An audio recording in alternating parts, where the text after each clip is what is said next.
I will say it's certainly disappointing, and many Americans are upset with the activism of this court. Essentially, what the court has done is that they have they've dragged we the people from behind the wheel of this republic, and they've carjacked the nation. And this never ends up good. I think what you're going to see is this leads, as we're already seeing over the weekend in California, lawlessness, and this is not good for our republic. Well, you just heard Mr. Olson here. He said, hey, things are changing. There's a new day here. People feel much differently today about all this than they did even a couple of years ago. He would say that you're just behind the times.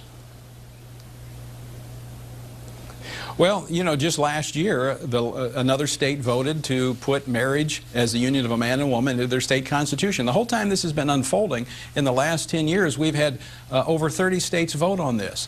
Currently, 30 states have constitutional amendments defining marriage as a union of a man and a woman.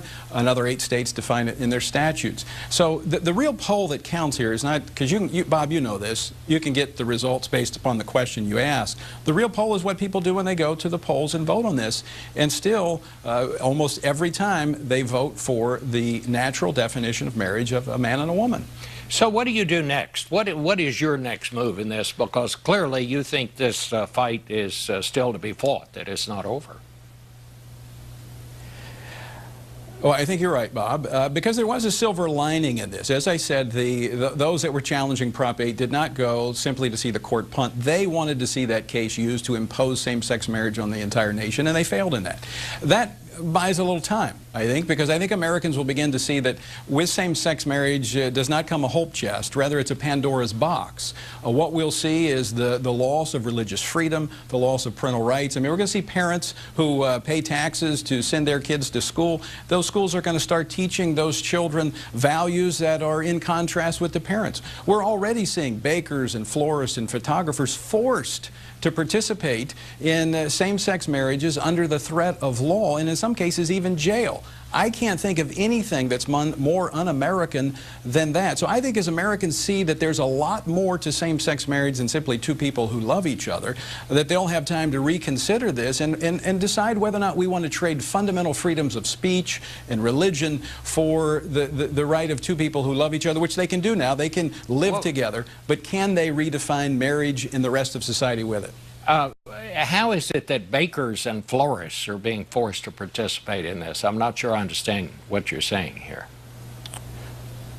Well, we're seeing in Washington State, Colorado, and some of the other states that have these anti-discrimination statutes that are being imposed, that when a same-sex couple comes and says, I want you to take pictures of my wedding, or I want you to bake a cake, and they say, well, look, my religious convictions will not allow me to participate in that.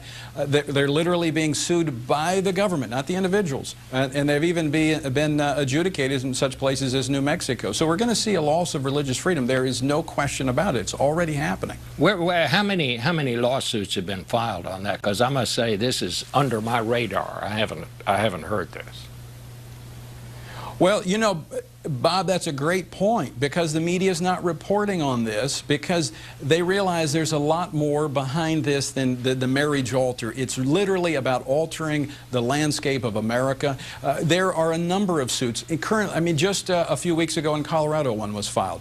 So this is happening, and it's the reality that people will come to face-to-face with over time, because right now, same-sex marriage is limited to 12 jurisdictions.